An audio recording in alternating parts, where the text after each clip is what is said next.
Yes. Good evening. How are you all? Fine. First class. I work at Mercedes-Benz R&D. Recently, we have completed 30 years in India. Okay.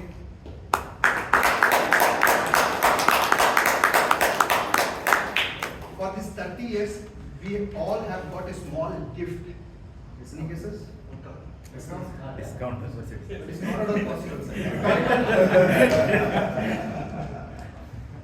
I got this. No, this one. What is this? This is retractor. Special retractor. Already I have one more retractor here. Why it is special? Because here it is written 30 years. This is what they could offer.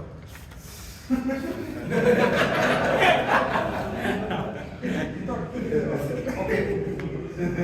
So this has to be collected from the reception. Receptionist asked a question to us in front of me. What's your employee ID? That guy suddenly took his iCard and checked his employee ID and said 52456. Then I thought that guy has joined recently, that's why I don't remember his employee ID. Then again the receptionist asked, what's your name? Again, strangely he took his ID card again. To tell his name Mohanjo. So does he need motivation, discipline? What is missing here? Consciousness, diligent. That is what missing here. Okay, discipline yourself to turn off your mobile phones into silent mode to hear wonderful speeches of our speakers. If you want to walk out, if you want to walk in, do so when you hear an applause. Right? I have zero motivation to speak on politics, sex and religion. And same from you as well, right? Yes. Say louder. Yes. Thank you. There is a person in this room who has lost 8 kilo in dash days. 8 kilo. In just 10 days. Is it possible? No. He has done it.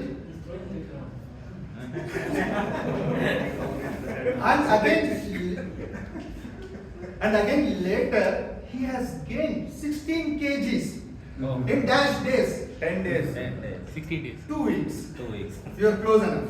2 weeks. What kind of person is he? Okay. What field demands those type of weight loss and weight gain? Any guess? Acting. Yes, it's cinema. I don't know how many of you know, he is an associate director and an actor in Kannada short film industry. We all know necessity is the mother of invention. Agree? Who said this? I said this.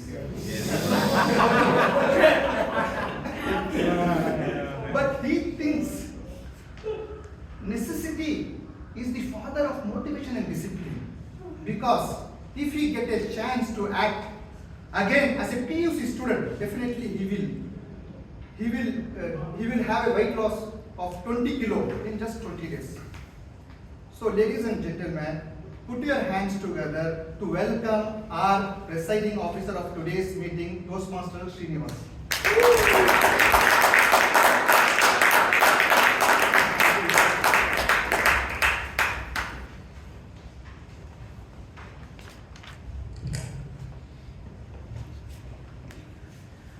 Good evening, dear members, and welcome guests. Good evening. It gives me a great pleasure to welcome you all to Bangalore Toastmasters Club as your presiding officer for today.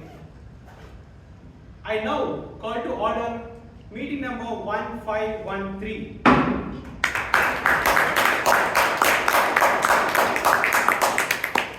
Welcome to Bangalore Toastmasters Club, which is the second oldest and one of the largest club in India.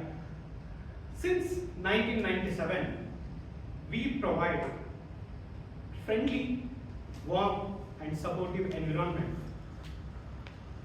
We gather every week to fulfill our members' dream, to provide a positive and supportive learning experience in which our members are empowered with communication and leadership skills, resulting in great self-confidence and personal growth. To begin our session, let me call our secretary, Toastmaster Abhinava Shastry, to read out the previous minutes of the meeting.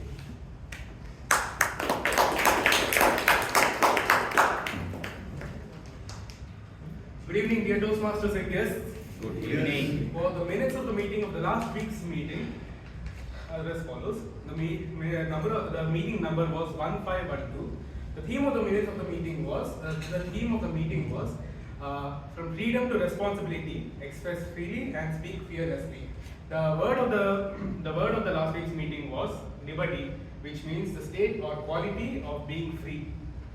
Now the meeting started at 6:30 p.m. and ended at 8:43 and was adjourned at 8:43 p.m. The number of members present were 28, and the number of guests present were 28 and 22. Now the awardees of the last week's meeting are as follows. The best prepared speech speaker award went to Toastmaster Shashank Bhatt. The best evaluator award went to Toastmaster DTM Rasdeep Panwani. And the best role taker award went to Toastmaster Vaidyanathan Duraiswami. The best auxiliary role taker went to Toastmaster Balakrishna Rao. And the best table topic speaker went to DTM Vijay Anand. Well, I guess that's it. I wish you a great evening ahead and a beautiful meeting and a great weekend. Thank you everyone. Back to deciding officer. Members, are the minutes of the meeting is in order? Yes. The minutes of the meeting 1512 stands fast. Thank you. Do we have any first-time guests with us? Can you please stand? Welcome to Bangalore Toastmasters Club. Members, how do we welcome our guests?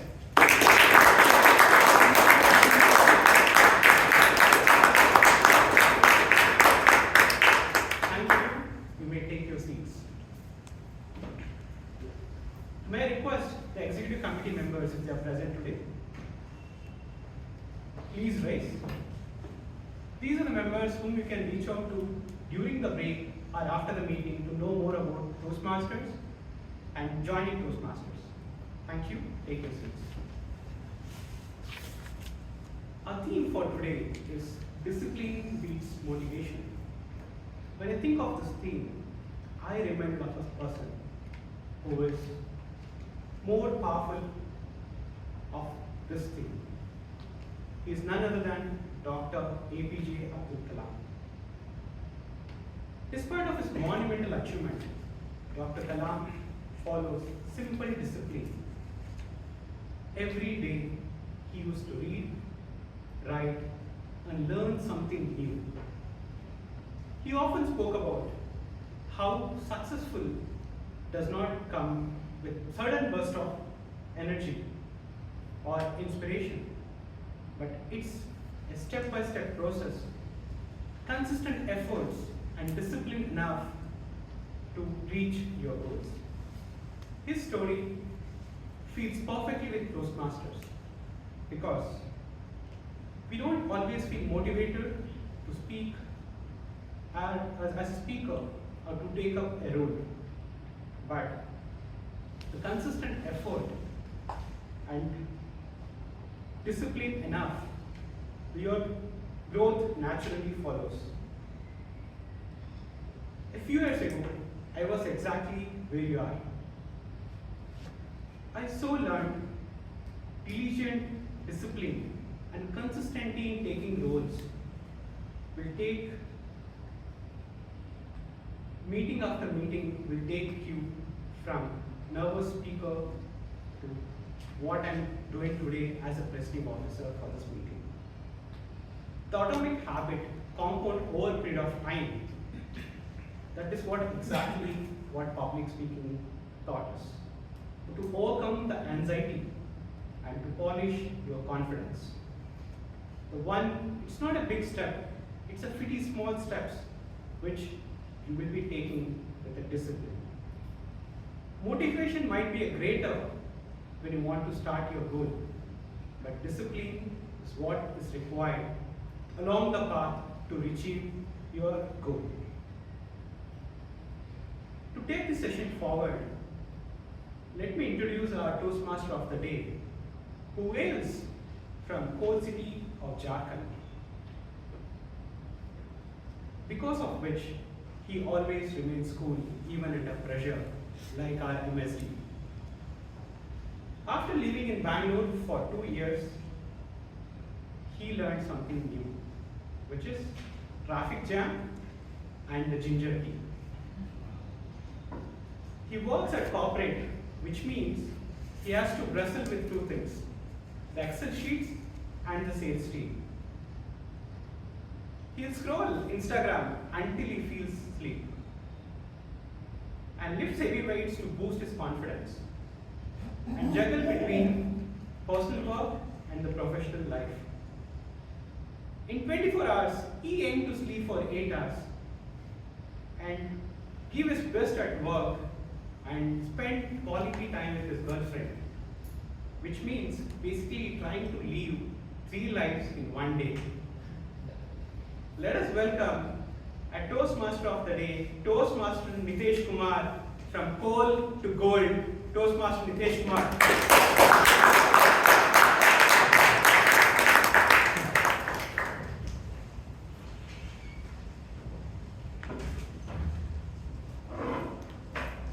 Thank you, Toastmaster Srinivas, for such a wonderful introduction. Good evening to every one of you. Good evening, Toastmasters and my dear guests. How are you doing? Fine. Great. Shall we start the meeting? Yes. Today's date is 30th January. So the first month of the year is over. Now let me ask you one question. Before we start with this year, you did set up a goal, a resolution, right? How many of you set up? Yes, I will. None of you? You don't mention. Now the next question is, what's the progress on that? Next year. You're not alone. You make another resolution. You make another. Yeah. See, you're not alone. You started with very high motivation. Now things are different. That's what happens. When the year starts, we are on high energy, on high motivation. So we set up certain goals. Some of you might have set up to become very healthy. So you thought 6 a.m. in the morning, I'll wake up, I'll go to the gym every day. Next 3 months, I will get a 6-pack abs, maybe 8 or maybe 10 as well. But a few weeks later, what happens? You go to the gym for a few weeks with very high energy every morning, 6 a.m. you wake up and go. But after 7 to 10 days, what happens? The alarm button rings and the snooze button rings. Similarly, some of you might have decided to work hard, to study harder, to crack that exam. You started well, you studied for hours every day, 7 to 10 days you did it, and then you found yourself scrolling through reels more time than what you spend on studies. What is happening here? You started very high, now it has gone down. Yes. That's the thing about motivation. The problem with motivation is, as fast as it comes, it leaves very quietly. Now you must be thinking, what shall we do in this case? What is the solution for that? Diligent. Definitely. That brings me to the theme of today's meeting. Discipline beats motivation. Yes, the answer is simple. Discipline, the act of doing the same thing again and again every day. Now, Toastmaster Srinivas must be thinking, hey Nitish, what are you even saying? You don't even come to every Friday meeting and you are lecturing us on discipline. He has a point, but thanks to him and his post, I am today here standing in front of you, and I will try to be more consistent. Now, story time. Let's go some 50 years back. 1975, Buffalo, New York. One kid was born in a poor family. He had an abusive father, a learning disability, and a very rough childhood. The result of that, in his early 20s, he was overweight, almost 135 kgs, He was nearly depressed and he used to work as an exterminator, basically killing cockroaches for some extra dollars. In his own words, he was sleepwalking through life. One day, he saw a documentary on Navy SEALs. And after that, it changed something in him. One question came inside his mind: if I die today, would I be proud of my life? And the answer was obviously no. So he decided to do something about it. He decided to change his life. The first goal, become a Navy SEAL. Now it was not an easy task. He had to lose over 100 pounds, that means around 45 kgs in just 3 months. He had to learn swimming, doing pull-ups, and he had to run kilometers. It was not easy. He started with high motivation. He started doing it every day. He kept on doing it, but finally the reality started hitting him. One day, whenever he used to wake up and lay in the morning, his entire body was sore, he was physically weak, and he had no motivation to go. His mind was almost saying him to quit, don't go. But again, that same question came into his mind again. If I die today, would I be proud of my life? The answer was still no. So he forgot about motivation. He had only one objective: to show up every day and do whatever he can. He did. Finally, he got into Navy SEALs, but it was not an easy task. He failed the Hell's Week twice. One of the cruelest, toughest week that a Navy SEAL has to cross to become that a soldier has to cross to become a Navy SEAL. He got multiple injuries, but he still did not quit. Finally, he became a Navy SEAL. Now, does the story end there? Not exactly. After his military career, he pushed himself even harder. He became an endurance athlete. Today, he is an ultra marathon runner, an ultra triathlon runner. He has also set up the world record of doing most pull-ups in 24 hours. 4,030 in 24 hours. If you tell me I can barely do 3. Today, he is a millionaire, an author, and a motivational speaker. His name is David Goggins. Some of you might have known him or seen him in videos in the Joe Rogan podcast. He is known as the toughest man alive, not physically, but mentally. He has done things which no normal person can do. Now, even after all this, did he start non-stop? Yeah, definitely. Even after becoming a millionaire, he could have taken a retirement, but he did not stop. He still lives his life in hard mode. Currently he is a backup emergency technician, something which involves intense physical work. He is also a backup firefighter for the summer fires to mitigate the forest fires in the summer. And also he still takes part in marathons. Just last year, at the age of 50, he finished the Bigfoot 200 ultra marathon. He is the prime example of what discipline and consistency can do to some person. Now, the idea of consistency, discipline is not new. About 100 years back, similar to that, something started. A person named Ralph C. Smedley started a simple club with just one objective in his mind: to improve confidence, communication, leadership among individuals. They started small, from a small room in California in 1924, October 22.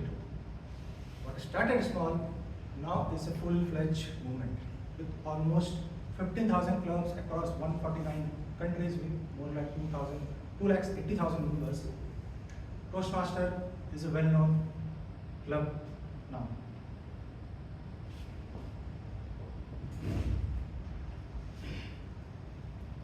It has transformed millions of lives till now in the last 100 years. And it did that because every Toastmaster meeting has a very standard format. It has 3 segments. One is the prepared speeches, then the table topics and the evaluation segment. Today the meeting is going to be a little bit different. We don't have the table topic sessions. Instead of that, we are going to have a guest speaker, an educational session. The last, the evaluation segment, where the entire meeting is evaluated by a general evaluator. The general evaluator, I will introduce him at the later part of the meeting, but before that, let me introduce you to the three auxiliary role takers who are going to help the general evaluator do his job perfectly. They are called the tag team. They are just sitting in front of me. Now the tag team is the timer, our counter, and the grammarian. Let me introduce you to the team one by one.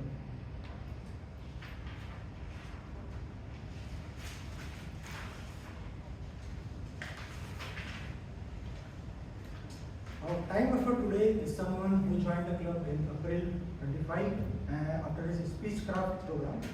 He is working in a pharma industry as a medical representative with almost 8 years of career. In his free time, he loves playing cricket and watching news. May I request Toastmaster Harish to read out the role guidelines.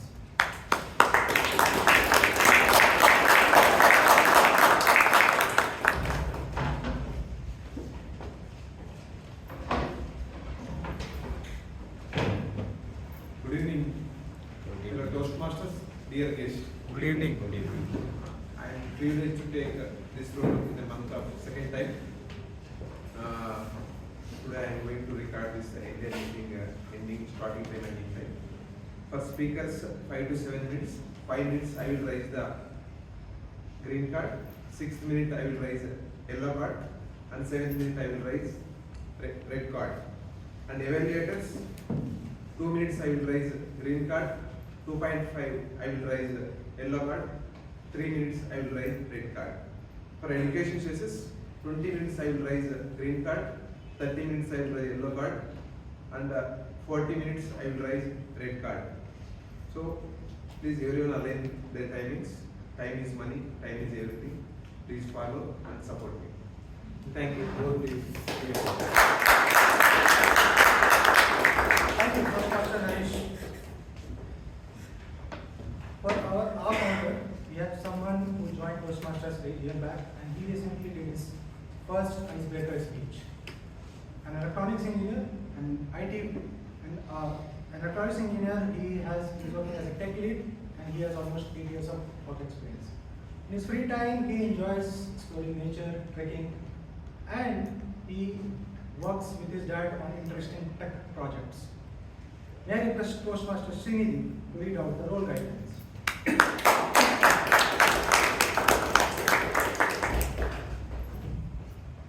Good evening, fellow Toastmasters and dear guests. Good evening. So I'll be taking up the role of R counter, which means I keep track of all the unnecessary sounds, words, and repetitions. These can be of fillers or crutch words such as or, well, and and repetitions such as very, very important or big problem, big problem. You could replace these fillers with silence, or you could replace the repeated words with synonyms or phrases which convey the same meaning. I'd like to wish all the speakers all the best, and back to Toastmasters.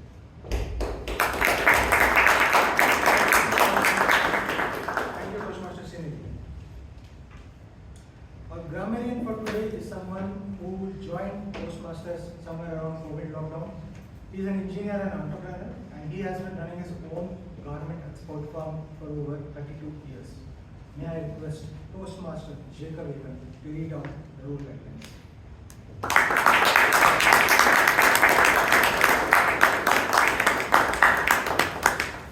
Good evening, Toastmasters and guests. Good evening. As grammarian for today's meet, I'll be taking note of the good uses of the English language and also the not so good. I would also request all speakers to use the word of the day, diligent. Diligent meaning to take great care. So every speaker should be using this word diligent, which would bring this word to a highlight in everybody's vocabulary. Thank you.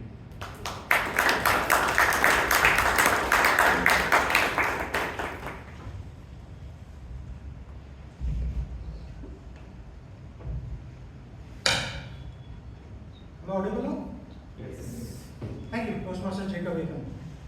Now we will start with our first segment, the prepared speeches. Before I call the first speaker, let me introduce you to the evaluator first. Our first evaluator for today is a legend for our club. He is the co-founder and the first president of this club. Professionally, he is a retired civil servant with a 40 years of service.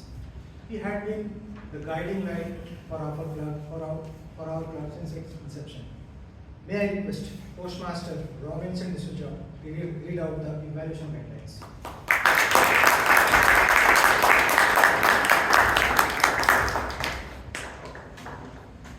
Thank you for the introduction. Good evening, everyone present here. Good evening. The first speech is on the pathway presentation mastery. Level 1, Project 3. It relates to introduction to vocal variety and body language. This project is meant to practice vocal variety and body language to enhance one's speech. The speaker wants to concentrate on vocal variety. The time allotted is 5 to 7 minutes. Thank you.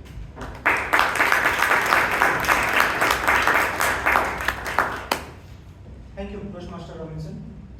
Now let's call our first speaker. Our first speaker has been a member of BTMC for 1 year, and she is currently pursuing her BCom first year. When I asked her about something related to the theme of this today's meeting, she said, during my NEET preparation, I saw so many motivational videos and I read a lot of self-help books. But ultimately I realized it boils down to sitting with books every day and doing it again and again. Without further delay, please welcome our first speaker, Toastmaster Bhavana, with her speech titled Bedbugs, Bad Omens and Biryani. Bedbugs, Bad Omens and Biryani, Toastmaster Bhavana.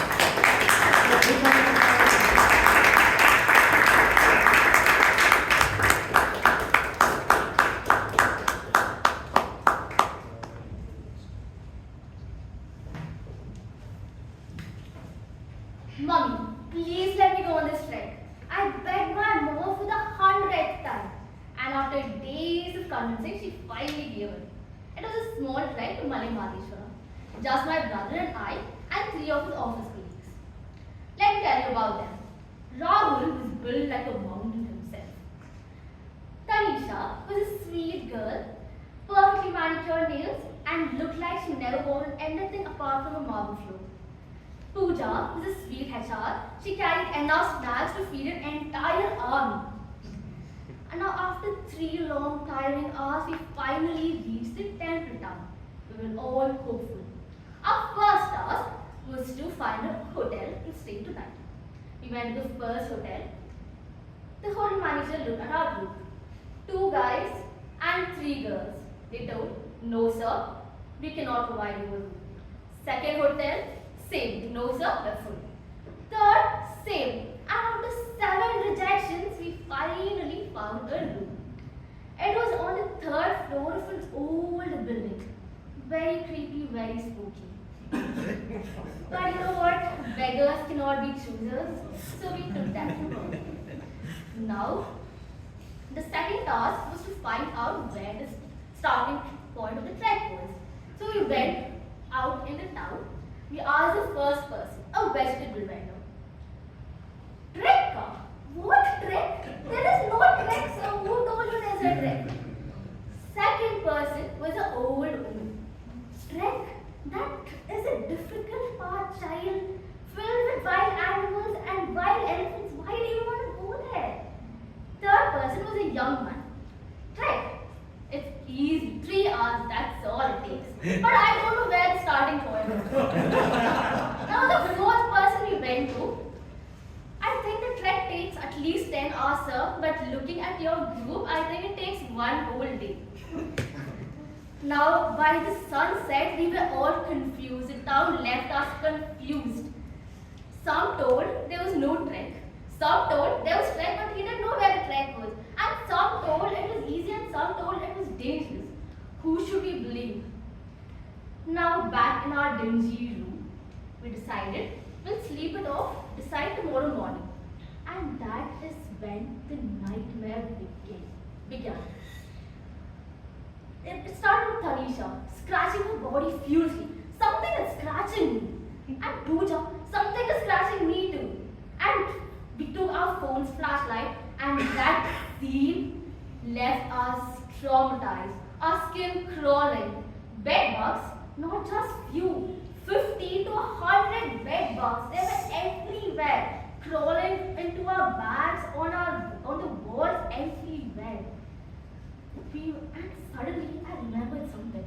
Oh, guys, my mom told me something once. The day before my mama died, she saw a lot of bed bugs in the room. And she thinks that it's a bad omen. That is just superstition. But we were all too spooked out. Because we couldn't sleep on the bed, we thought we'll sit on the plastic chair. We could hear spooky, creepy sounds in the corridor. But you know what? It might have been illusion or delusion, we never know because we never checked. Dawn arrived and relief washed over us. Red-eyed, we were exhausted. We went out to drink tea. No, 4 teas, my brother told. The tea vendor was a sweet, cheerful, middle-aged man. And when he was pouring the tea glass shatters down, falls and breaks apart. His eyes roll and then he falls down shaking vigorously. Help! Someone help! People gather around and they take him to the hospital. Now our group was frozen, we stood still. And Tanisha broke silence. Guys, do you think that all of these might be bad signs? Should we not go on the trek? Please. Pooja was like, please, even I don't want to go on this trek. I want to go home. Rahul and my brother were optimistic. You know what? All of these are just coincidences. Let's go. We wasted so much money on this trek. Let us just go. But we girls were unconvinced. So the first thing we did was to take the first bus back to Bangalore. Relief washed over us as the bus started moving. But you might think that is the end of the bad luck. But no, guys. 1 hour later, boom! The bus stops. Black fumes arose from the engine. And then the bus driver comes up. Everyone, out! You have to find a new bus. Please take the next bus which comes. And after waiting 1 long hour in the highway, we finally found a bus. It is not a direct bus. It stopped in every single village, every single small town. And finally, all we hoped and all we prayed was, please God, let us go back home safely and on time. The sun, the heat was killing us at that point. Finally, Bangalore. Safety at last. We went to the Taj Hotel in Shivajinagar to eat biryani. That's the first thing we did. Then, after filling our stomachs, Pooja told me, what do you think about this trek? What do you mean? Do you think that all of these were just mere coincidences? Or was it just pure bad luck signs? I guess we might never know. But one thing is for sure, the journey that matters the most in the end is the journey which makes us reach our homes safely in the end. Thank you.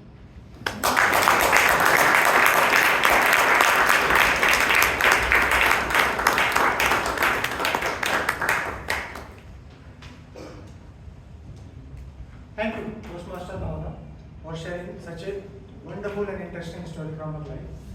You know, from my experiences, what I felt, it's always that unplanned trip which stays in your memory forever. If you get a chance, do plan. Sorry, don't plan.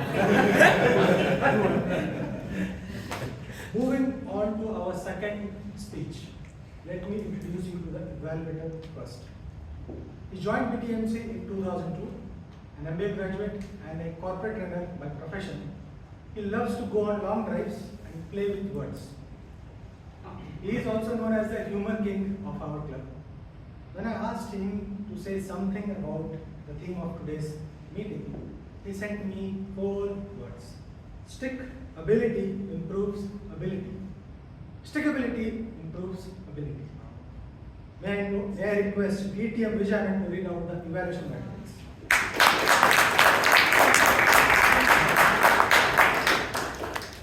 It's a Toastmaster, fellow Toastmaster guest. The project is leading your team. The purpose of this project is, remember, to lead a small team till the completion of the project. And the purpose of this speech is, remember, to share some aspect of their experience while leading this team. Time is 5 to 7. Back to TMOD.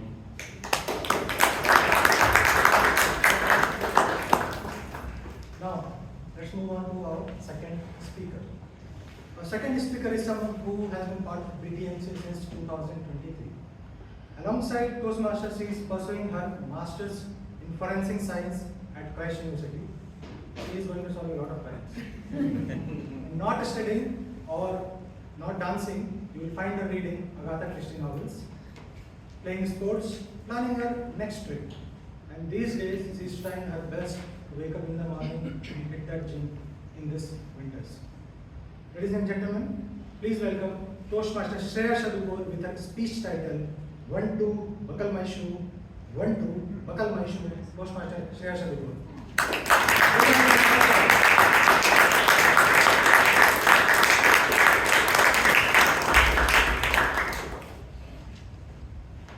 A great dancer is not great because of their techniques, but because of their passion. Good evening, fellow Toastmasters and dear guests. Good evening. A leader leading a team in corporate world with grown, mature adults, inspiring. But a leader leading a team full of teenagers, now that is courageous. What, in my experience, and all this I had to do while I was in my 3rd year of UG. I was in charge of leading a small team, which is my juniors, and I had to make them dance, not make them dance, but teach them how to dance in a flash mob, which could help us to promote the intercollegiate fest. This team consists of 10 to 12 students of my junior batch, mostly of biochemistry, because that is what all the intercollegiate fest was about. Now, for those of you who don't know what a flash mob is, it acts as a flame to a moth, where the dance, the music, the dancers are the flame, whereas the students are the moth which gets attracted to the flame. You can choose any, but the dance or the dancers it's left to the audience to imagine. I had to do a very small thing. Just gather the students and teach them. And mind you, these are all teenagers, not 12 to 13 years, but 16, 17, you can take a guess. I had to do this for 1 week. I had to make them stay after classes, and we were at first shift. So our classes started from 7 o'clock in the morning to 12 p.m. So the earlier we used to get up in the morning, the more breaks we used to need for our dances. So as a senior and as a leader leading this small group of 10 to 12 students and very hungry students, I had to pay all the bills for their snacks, which I paid happily, because whatever makes the team happy makes the leader happy. And I delegated a task to the team that you can choose the music and you can dance on whatever song you want. But I was more clever than them. I made a playlist of all the songs that I thought would be appropriate enough for the college premises, and I told them, take this playlist. I got this from a teacher, from a friend, from their friend, and I told them you can choose from any of this playlist. So they thought, okay, they are choosing music, they got even more happy. And after choosing music and teaching them dance, we took choreography from previous dances and from YouTube, all is good.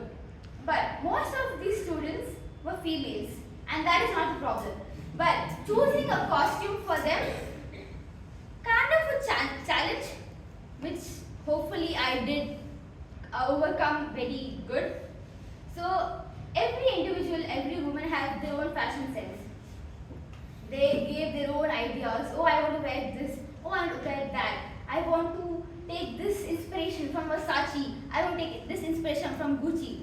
I had to step up as a leader, but also as a woman who know who will get suspended if they don't choose the right dress code. So I just told, sure, I am very sure that all these will look very great on all of you. But from my experience, I feel on me it won't look good. So let's go with my choice of wearing a long skirt and decent shirt. And they agreed, okay, let's go with leader's choice. And we settled on long skirt and long shirts. This went on for 5-6 days, and I had to make them come on a Sunday to a college, which was, oh boy, I had to bribe them in all sorts of ways. I'll buy you guys food in the lunch. I'll buy you guys lunch. I'll edit the music.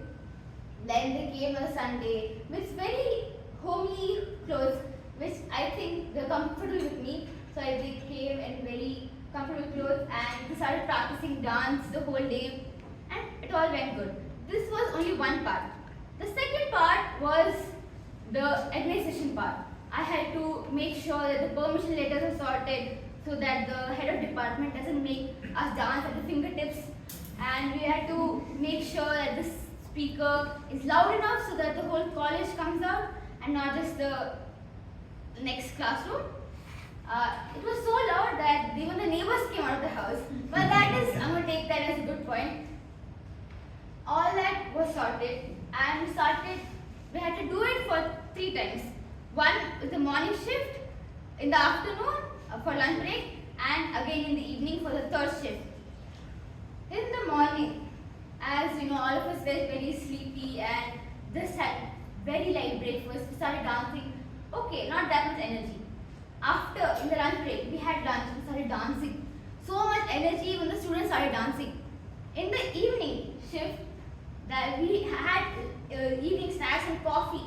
So the students were even more hyped up, and the students got dancing again, but this time they joined us, and I have the video. I'll show it to you guys next time, so that even you feel very pumped up. After all this, I had to make sure that every member of the group feels appreciated and they feel that their time and energy was not wasted. So we went out to eat snacks, and again I paid the bill. But as long as my team is happy and is bonding, it's all that matters. We had snacks, and I gave a toast to each and every single student present who gave their best in dancing. And I realized one thing. Some of them had good moves, some of them had moves like they're trying to get a bug off the shirt, but I respect both. And that is what a leader has to do, and I prefer that's what they do. And it's all about how they appreciate the team. A leader is only as good as the team. So if even the leader is just a team member but on a higher hierarchical level, so the leader is as good as the team. Over to you.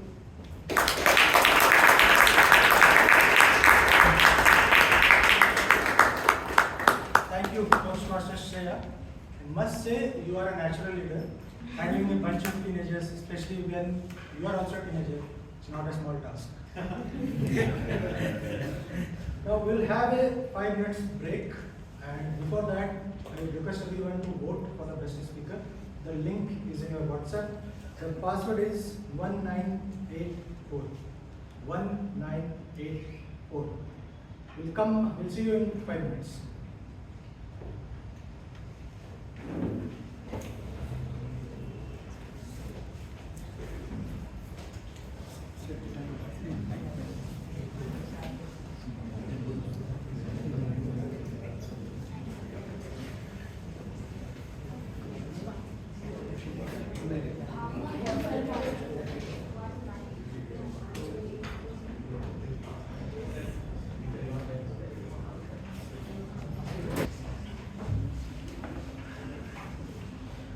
everyone. I hope you are all recharged. Yes. Now, there is a slight change in the format. We are going to now have the general evaluation. And for that, I will introduce you to the general evaluator. The general evaluator for today is someone who joined Toastmasters in 2013. He's a postgraduate in advertising and marketing. Professionally, he runs a guest house in Indranagar called the Arana Homes, and is also managing an award-winning homestay in Chikmagalur, the Hidden Valley. In his free time, he enjoys listening to podcasts and audiobooks. When I asked him about the theme for today's meeting, he said, he strongly believes that discipline built on consistent daily action is far more effective for achieving long-term goals than relying on fleeting moments of motivation. And he also has been my mentor since my speechcraft days. Without further delay, please put your hands together for our general evaluator for today, Toastmaster Arana.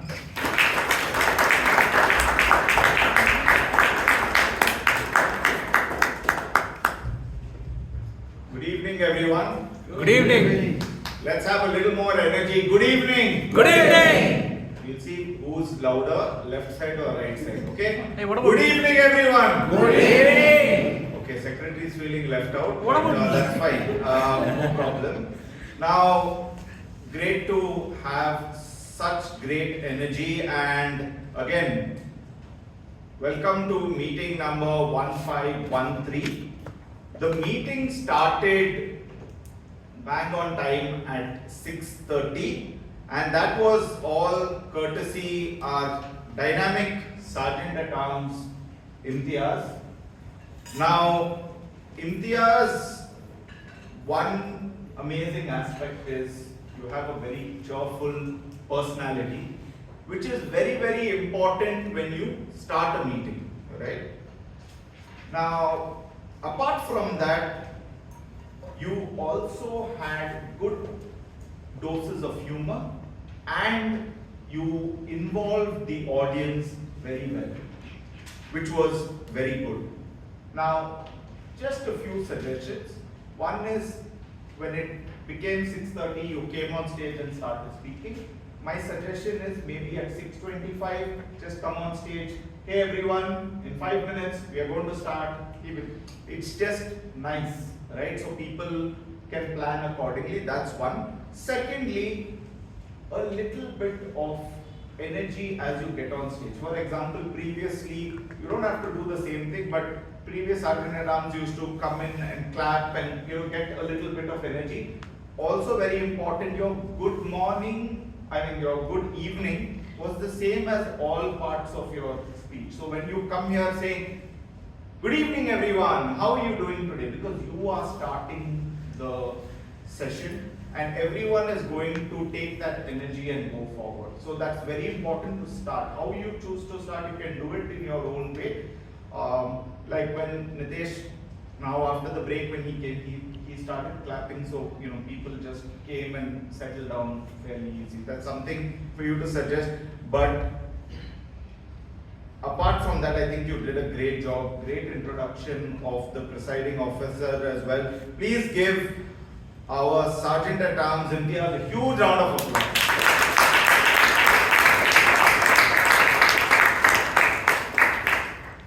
Then we had our smart and again dynamic presiding officer, Srinivas V, who came on stage and then introduced our secretary who felt left out a few minutes back, right? Abhinava. Now, Abhinava, one very good aspect is you're very well prepared, right?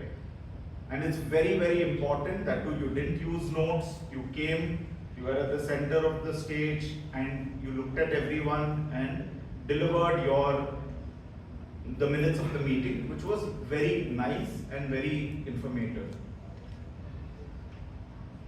Apart from the fact that it was very good and you covered all the aspects of the meeting, I would advise you to control the pace of your speech. Okay, if you had better pauses, it would enhance the delivery. In the sense that you said, you would say, and the best evaluator was this, and the best.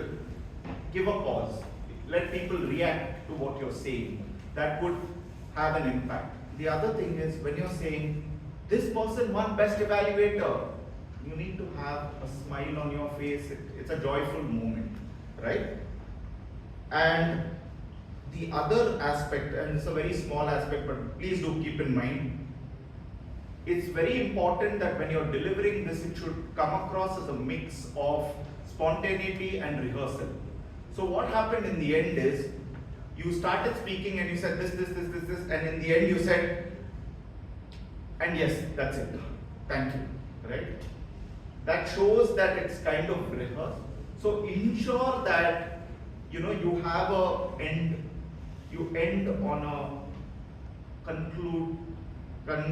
You need to have a concluding sentence, right? So overall, it was a great meeting. We had so many people or something like that, because it looked like you had planned it in your head, then you reached your end point and you said, yeah, that's it, thank you, and you went, right? So that's something that you can work on, but keep up the good job. You're doing a great job. And for our secretary, Abhinava, please give a huge round of applause.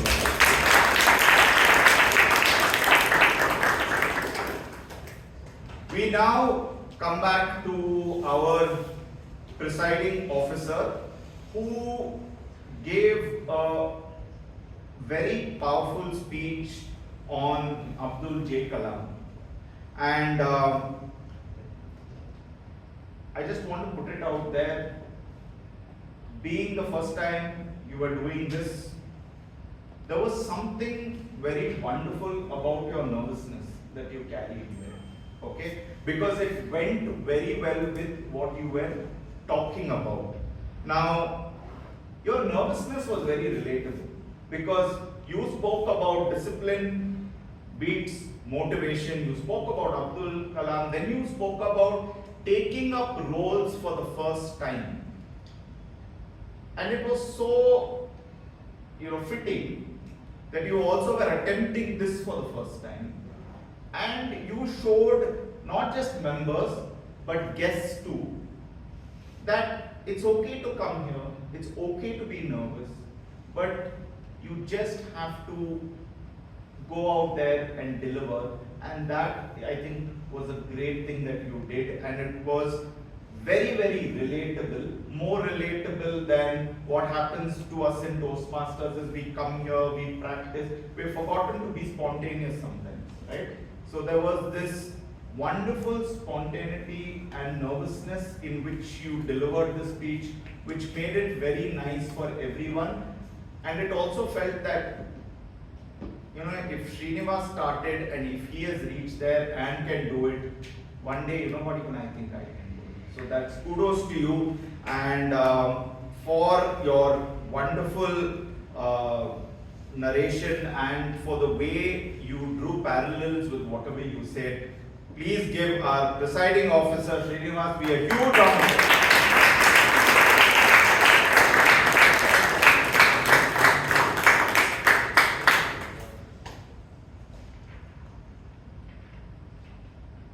I will speak about the Toastmaster of the day towards the end. Now we will move on to the prepared speeches. We had our first speaker, Toastmaster Bhavana, who's evaluator, and I would like to call on her evaluator, Toastmaster Robinson. This was to give his evaluation. Please give a huge round of applause.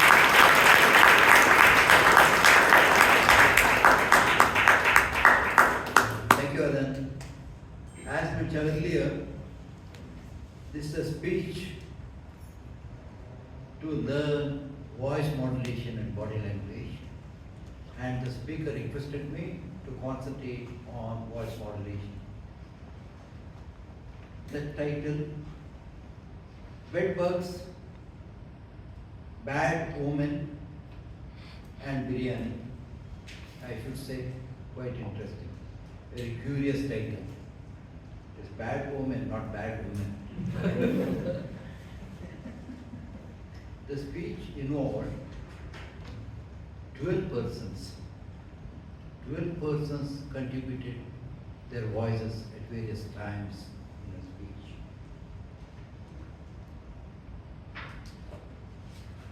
speech. The speech, there was clear clarity in a speech and presentation. Eye contact and gestures as well as body movement was excellent. Then audience awareness was also demonstrated. There were humor 3-4 times at different occasions, different persons. Then she was very comfortable on the stage and while presenting her project. And interest was also there in the audience. That apart, I should share with you, when a speech which she used, she can use any speech for this project, but here she used a speech where there were nearly 12 persons. 12 persons contributed their voice. It would have been very difficult for a speaker to reflect all the 12 voices.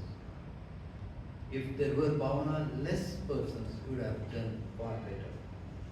One more thing I want to share with you all. When I saw her script, when I came for the meeting, it contained 1,121 words. I was wondering, how can she present all this long story within 6 to 7 minutes? Add an interaction with her. How do you do it? She simply went out and practiced and cut the speech. If Bhavana, you had done it earlier, the speech would have been fantastic. If where the practice is required and also the mentorship of mentor. Otherwise, your attempt was excellent. And particularly, I like the title. Go on,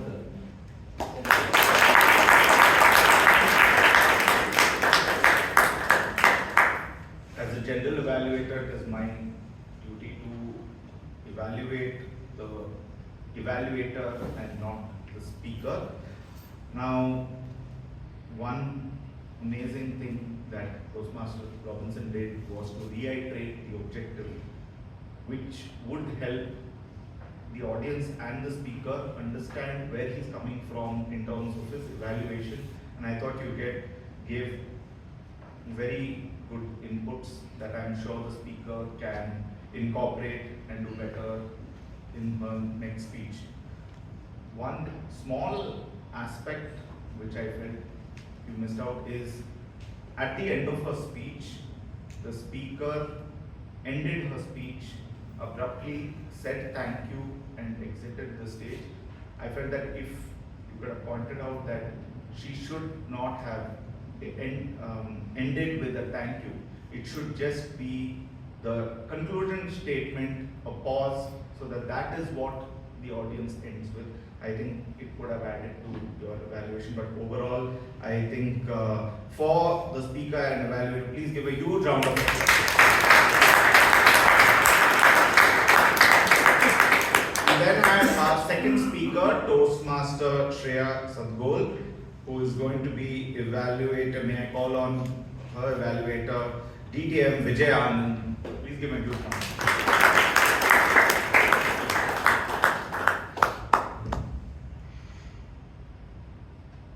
Leadership is all about encouraging, enabling, and empowering your team members. Mr. G, fellow Toastmasters and guests, this project has, broadly speaking, 3 guidelines, or 3 objectives rather. First, what was learned in the project and how the member applied it. The second one, impact of the leadership experience on the member. And finally, results of the completed project. So let's see how Toastmaster Shreya fared on these 3 fronts. The first, what was learned in the project, Toastmaster Shreya? A lot you learned.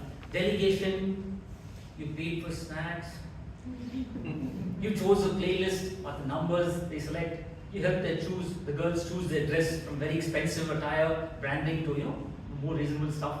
Good job done. Second, impact of leadership experience. You learned you also have to do the administration bit, just not the dancing bit, also the admin bit behind the stage. You learned that you have to appreciate your team members. Well done. And did some girls come on Sunday as well? If I heard you right, it was the holidays, which is really done a great job. That's what the impact of your leadership. Wonderful. The third one, results of the completed project. Yeah, I just felt we rushed through it. You just said at the end of the project, some girls had good moves, some girls had bad moves. Okay, so it was there, mentioned there, but perhaps you're still passing. Now let us see how we can up the ante when it comes to leading our teams. First, you said what was learned in the project. You said you delegated. How? Now the classic Bellman theory says there are three types of people in teams. Action-oriented, people-oriented, ideas-oriented. Now if I were in your place, Shreya, now I would identify in my team who's the one action-oriented, who will really dance, who's very good dancing. The people, which girl will motivate the one who's a little shy of dancing. And ideas, when something is not working, who will rack their brains and come out with ideas. That's what we want to delegate based on the preferable Bellman style theory. The second one, the impact of this experience. You mentioned you drive the girls, you bought lunch, and then because of noise, the neighbors came out. How did you handle it? You just left dangling in midair. No, perhaps, how did you convince the neighbors that the girls who were dancing and singing, screaming on stage, how do you convince them? How do you do that? You went up to them and said, sir, ma'am, apologies for you're all youngsters, just teenagers, you know better than me. Something of those lines. How do you influence the neighbors to kind of tone down? Finally, the results of the completed project. Did your college win the prize? You didn't tell us, because again we left guessing. And were the girls more confident after this project? Did they become better versions of themselves? What are the results? That also we were left second guessing, we didn't know what was happening. Having said that, Toastmaster Shreya, you've been in the committee for 2 terms, you are a leader. And the leader is one who knows the way, shows the way, and goes all the way with their team members. And you did just that. Kudos, back to the team.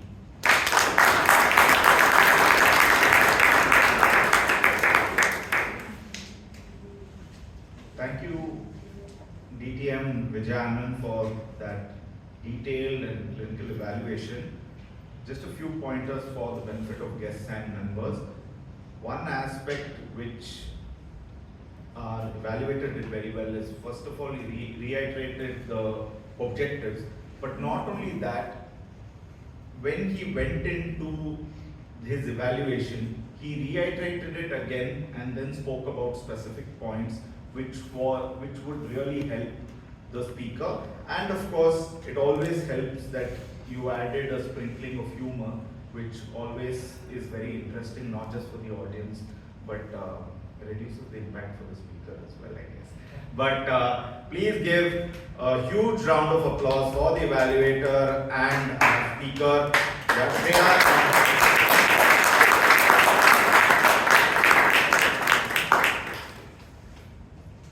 Well, it's now time for me to talk about the third dynamic personality, who is our TMOD, who enthralled us with, by coming on stage after our dynamic number 2 presiding officer.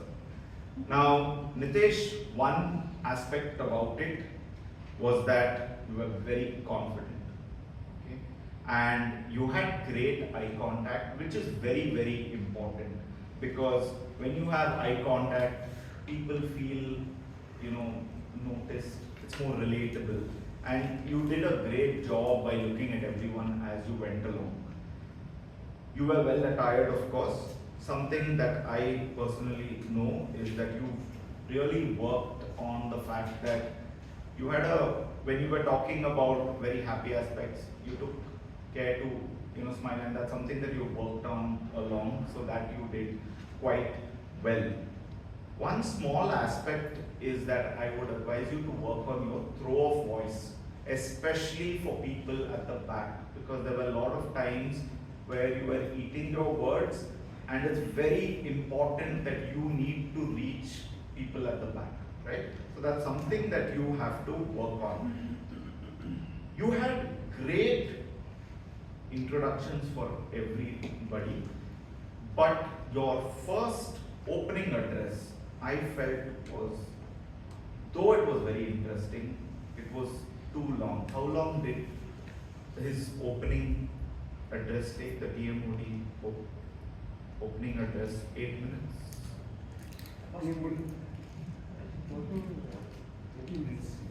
Okay, yeah. Where I felt like your opening address, first of all, exceeded even the presiding officer's thing. You started with motivation, asking everyone their New Year resolution. Then you went on to the story of David Goggins, which was okay, but I felt it could have been edited a little. Now, the reason why I'm bringing up this point is because as a TMOD, you are a thread that connects the whole meeting together, and it's your duty to shine light on others, you know, and I felt that your introduction was long. Having said that, it was very, very interesting. It's just something that you have to think, because when you spoke about all these aspects and then you introduced Dr. Ralph C. Smedley, it just elongated that whole aspect, which I felt is something that you can work on. But for the diligent way in which you went about preparing for this meeting, I think you did a fantastic job. So please give our TMOD a huge round of applause.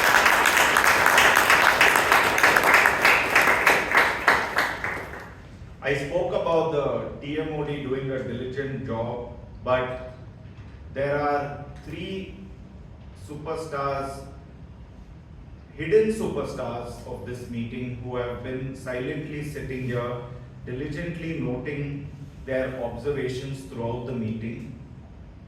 They don't get spoken about a lot, but they actually are the superheroes. So before I introduce them, please give them, these 3, a huge round of applause.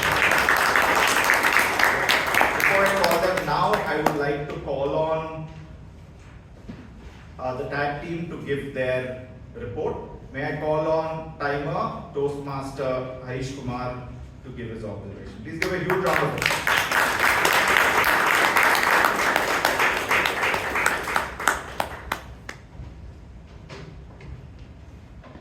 Again, good evening, everyone. Good evening. PM Bhavana, allotted time 7 minutes. She finished by 6 minutes 24 seconds. And Shreya Sadugol, 7 minutes allotted time, and she finished by 6 minutes 50 seconds. And TM Robinson D'Souza sir, 3 minutes allotted time, 2 minutes 52 seconds. Sir finished his speech.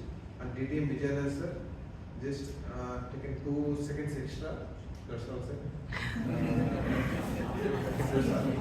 Thanks.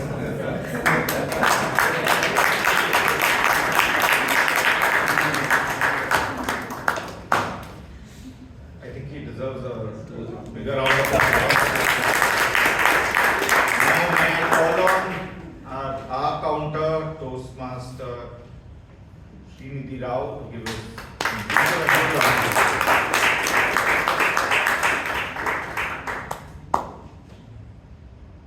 All the today's speeches was excellent in terms of usage of figures and so on. Bhavana had roughly 1 filler word per minute, while Shreya had 2 per minute.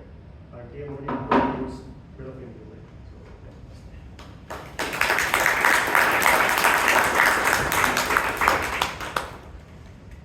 that was the shortest half of the report. It made everyone really happy, and I'm sure everyone is going to sleep really well. But I always tell the role takers take within 1 minute, but I don't know what you were aiming for. But anyway, great job. Please give a huge round of applause. Now let me call on Toastmaster, the grammarian, Toastmaster Jacob Eapen to give his report.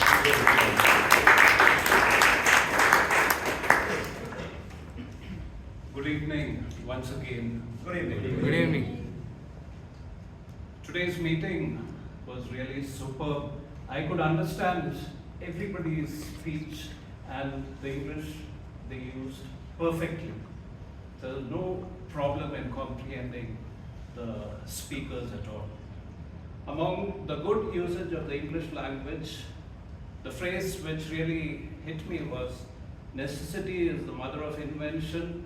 Polish your confidence. It invoked some kind of image. Sleepwalking through life.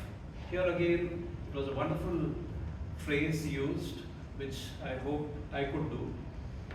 Beggars cannot be choosers, are commonly used, but very impactful. Relief washed over us. Of course, we are all looking for relief in some form or the other. Flash mob invoked another image. Whatever makes the team happy, makes the leader happy. This is a little bit of a contradictory sort of a statement, which struck some chords in me. Better version of themselves.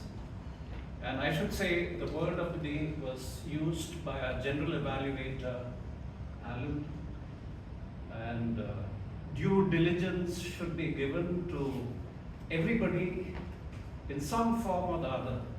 I personally believe that even though the word of the day was not used, everybody was duly diligent.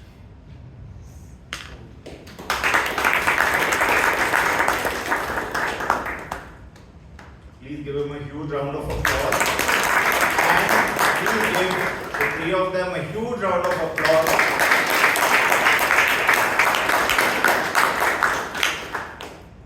There's a link that is shared to all of you, and the code is 1984. As you are doing that, I would like to thank the committee for giving me this opportunity of being the general evaluator today.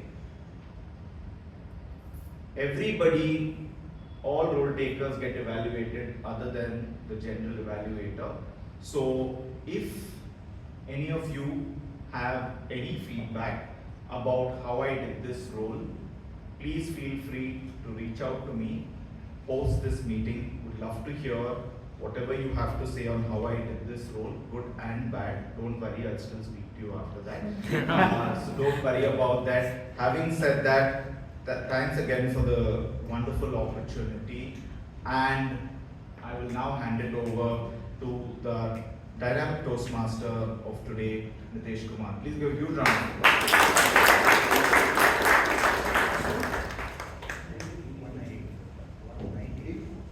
198.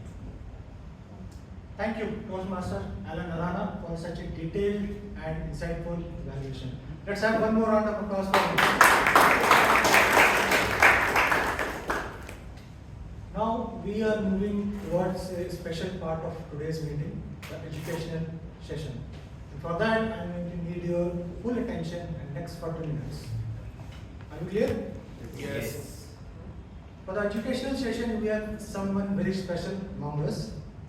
She is a truly seasoned Toastmaster. Professionally, she works as a senior manager in the London Stock Exchange Group, and she proudly describes herself as a workaholic, something that truly reflects in her achievements. She believes Toastmaster is the perfect place to connect with unique minds, build long-lasting friendships, and grow together as an effective communicator and leader. In a Toastmaster journey, it is very inspiring. She has served as a speechcraft coordinator, club mentor, club coach, and mentor to many fellow Toastmasters. She has taken all 7 club officer roles multiple times, and she also served as an area director for District 112 New Zealand during the year 2022 and 23. She later went on to serve as a finance manager of District 121 for the year 2023-24. She is also the co-founder of Bright Hearts Toastmaster Club and currently serves as a Crescendo co-chair for 2025-26. Her achievements speak volumes. She is the district first runner-up in the evaluation contest of District 92, district champion in the table topic contest, district champion in the international speech contest, and 8-time Triple Crown awardee.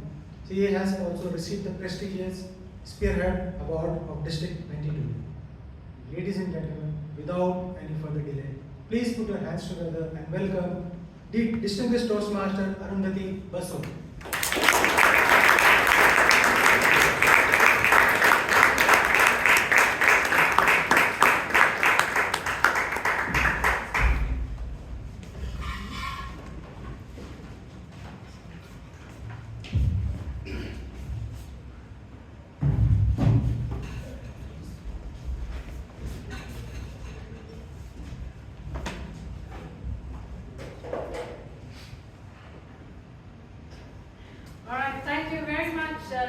Toastmaster of the Day, Toastmaster Nitish. That felt like I'm going to do some staged act. So the lights went off and the stage got set. But good evening, fellow Toastmasters and guests in the room. Good evening. Okay. I've heard so much about Bangalore Toastmasters Club that I was a little overwhelmed when Shashank told that, will you do an education session? Like, oh my god, there's a lot to learn from this club. Heard about y'all a lot of times. Just because of the distance, never really got a chance to come. Very, very glad to be here. Of course, I did not do a great judgment on Bangalore traffic today, but I can promise that I will do a better job with the judges' ballot here for sure. Okay, so your ideal director, Toastmaster Shashank, told me that today we are supposed to crack the code of the ISC judges' ballot, figure out what the judges look out for when we go for the international speech contest, and how can we win. So how many of you are ready to win ISC? Only one person. Others are like, we're going to judge the winners. Right, irrespective of whatever you want to do, whether you want to be a good judge, a good contestant, or somebody who surely enjoys speech contest, this ballot does play a role. But before I even get started, let me just confirm. Chiran, is that right? Yeah, okay, can you hear me fine? Yes. Okay, that's correct. Sorry, I'm not very good at using the mic, but I'm just glad that you can hear me fine. So today we're going to talk about how to crack the ISC code. Well, the first thing to crack the ISC code is to go into ISC thinking I will win it. That's the absolute golden rule. So if any of you are thinking that I will participate in the international speech contest and then we will see whatever happens. I give it my best shot and let the results follow. Well, that's not how you want to do it. Walk in there saying, I am going to win it. And only then you're going to bring your best version, right? So now cracking the judges' ballot is a little bit like writing exams. We were all good at some subject. All of us enjoyed something. Something was our specialization. But being good at one subject can make you the topper in that subject. But in order to be the topper in the exam, you got to be good at all subjects. Or rather, you need to be so smart that you want to make the maximum marks out of every subject. The ISC judges' ballot is a little similar. If you think of yourself as speakers, so let's take a moment. All of you think of anybody in this room who's never delivered a prepared speech? Okay, a few. Alright, that's okay. Well, you will someday. I'm sure you've delivered, sir. What's your name? Bharat. Sorry? Bharat. Bharat? Are you married, sir? Yes.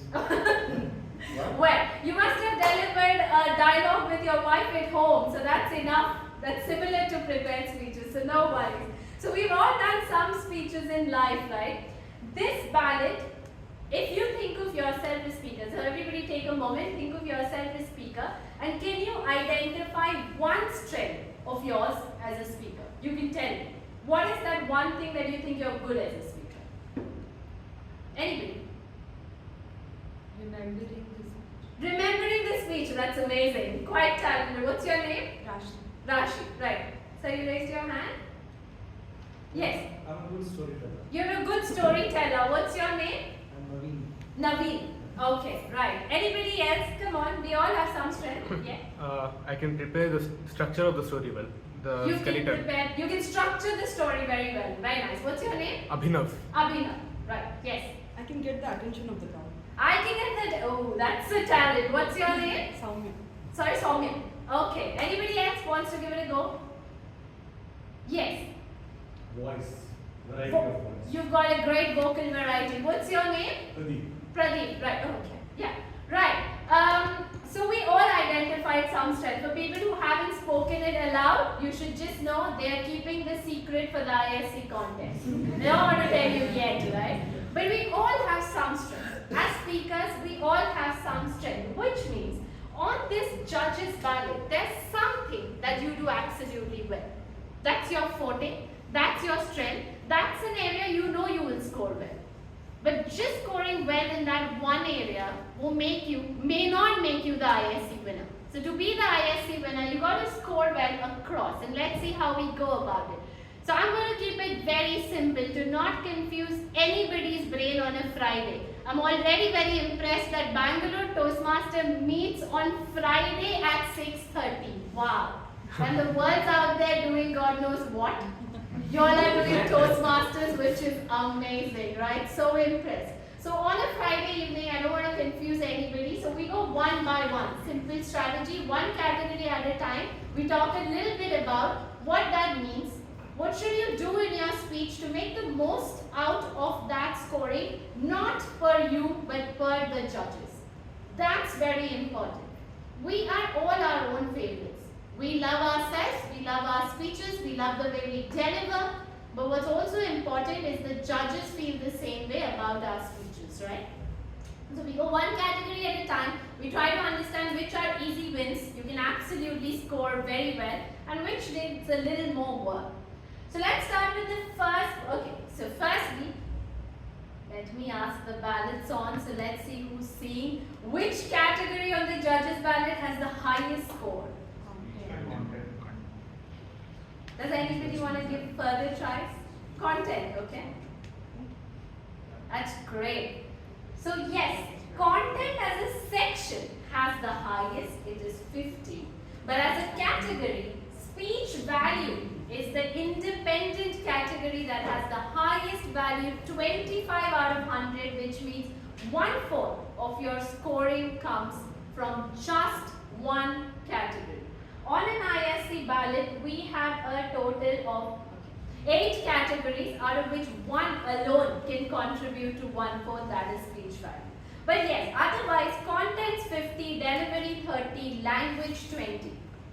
Which means, for all of you in the room who thought having exceptional vocabulary is the key to winning ISC, you got to reconsider the ballot. That isn't the key to winning ISC just yet. It definitely aids the process of winning ISC, but may not be the one and only thing. Your content is absolutely the top priority, even before you focus on anything else. So when I do sessions on writing a speech, winning the international speech contest, I often get this question. What is more important, delivery or content? The truth is, both are. Both are important. You cannot be having the most stellar content and absolutely a delivery that absolutely doesn't complement that content. That will not happen. Both are. But if you weigh them, the content still more, which means if you have the world's best delivery with a content that doesn't resonate with anybody, it will still not click. So that's why let's focus on the first one, which is content. Speech development under content is an easy crack. It is something that's doable. I tell you why. When a judge looks at this category, speech development, when any of us go to judge and we look at this category, what we are primarily looking at is how well was the speech organized? Was I able to follow the speech? Did it have an opening, body, conclusion?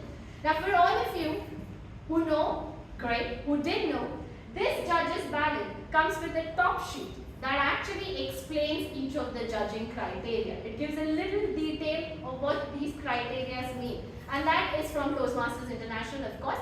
It clearly states that for speech development, it needs to have an opening, body, conclusion. Anybody here who's written a speech without an opening, body, and a conclusion? Thank God. Sometimes it's great when your audience don't raise their hand because they're listening, right?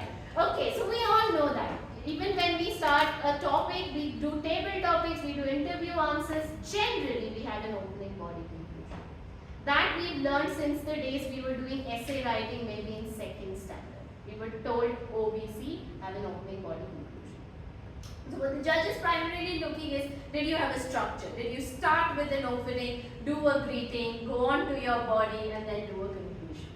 What is also being looked at in this criteria is, was it easy to follow? And this is little important. We all want to do ISC speeches which has some suspects, right? Which is not like you start the speech and people know, oh, I know this is what you're going to say. For example, your speech is about how maintaining a healthy self is a great blessing. And you start by saying, if you remain healthy, you will do well in life. Now everybody here knows, oh, you're talking about health benefits. So we obviously don't want it to be so revealing. We want to have suspenses. We want to create curiosity. But it shouldn't be to such an extent that your speech becomes a treasure hunt. That everybody's trying to figure, oh, okay, you said that and then that went here. So keep the suspense, keep the curiosity, but make it easy to follow. Because we already spend several hours at work and all our other professions using a lot of our brain. We want to come to a Toastmaster meeting and just enjoy a speech. It starts like a movie, you can see it goes on and it ends. So easy to follow, very important to score well in this category. You have judges of all types, so please do not assume that all judges are Sherlock Holmes. You will keep whatever they will follow. Some might just be very simple personalities, so keep it simple. Second thing that you can do to do well in that category is have a clutter-free speech. Sometimes we make our speeches too overloaded. Too many stories, too many quotations, too many good words, too many characters, too many places, too many dates, and a lot more. And we feel that makes it heavy, very concrete. That's not what people are looking for because you've got only 7 minutes.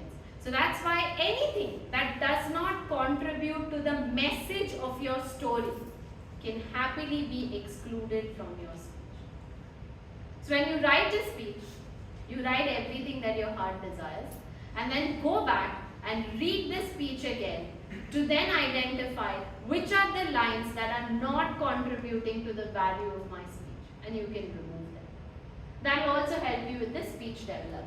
Now let's talk about effectiveness. It has 10 marks, but it's an important one. It's basically to say, why are you giving this speech?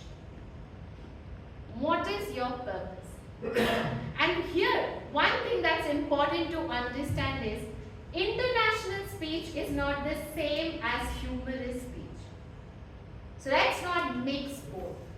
The purpose of a humorous speech is to entertain the audience. Is to have humor that clicks, that people laugh about and enjoy.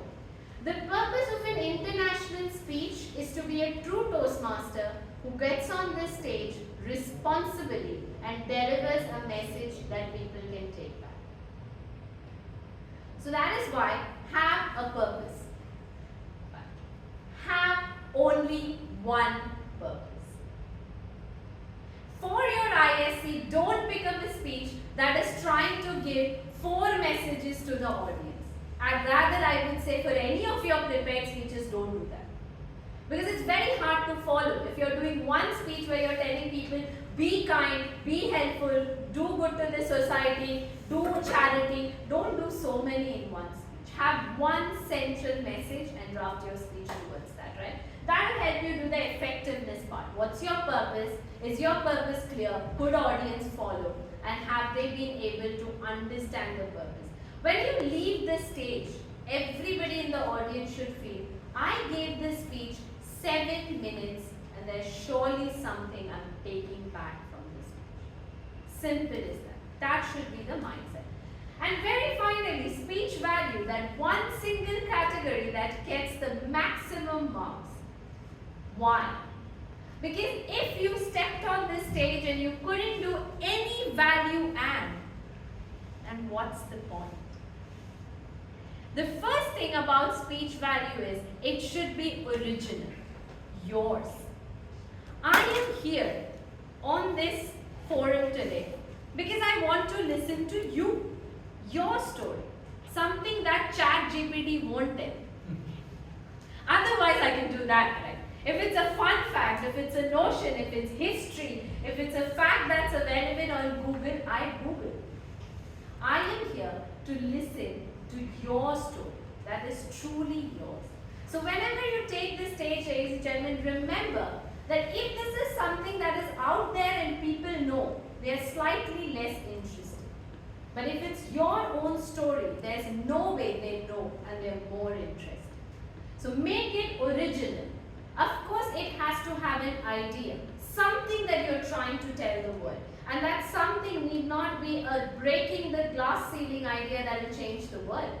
It can be a very simple story of your own life journey that reiterates the fact that you got to trust the process.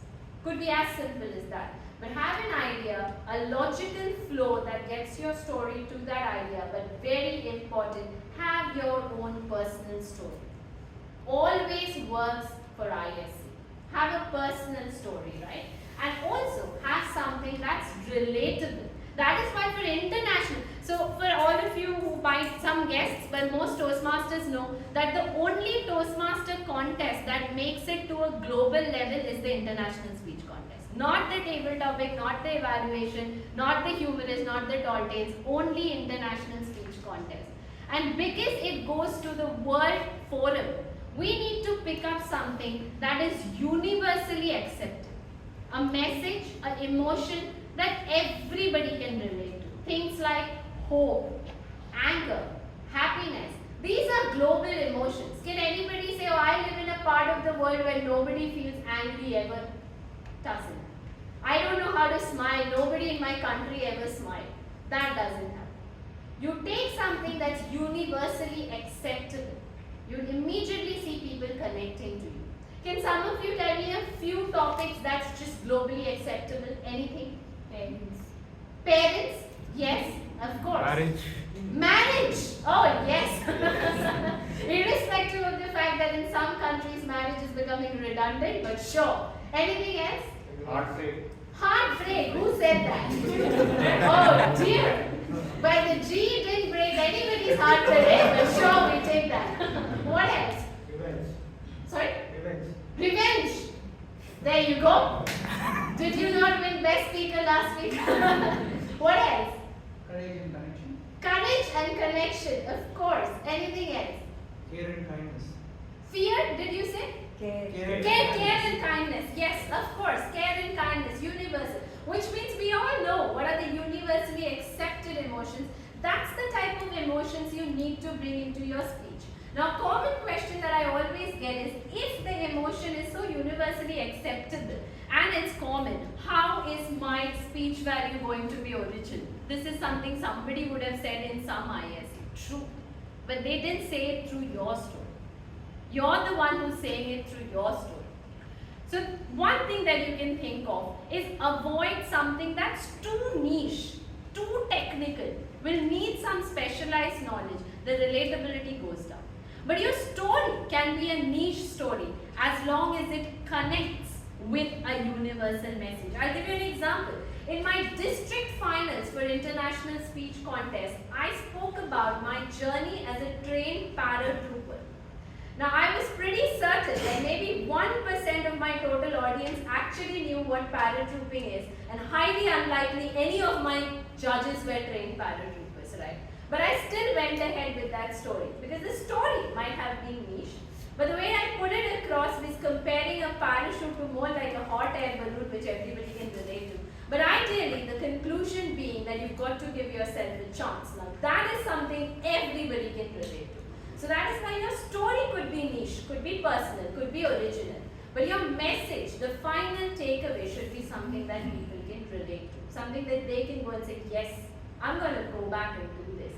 Because she said, if she can do it, I can do it. If he can do it, I can do it. That's what you want your audience to feel. That this is another person just like you and me. If that person can, even I can. That's what we need, right?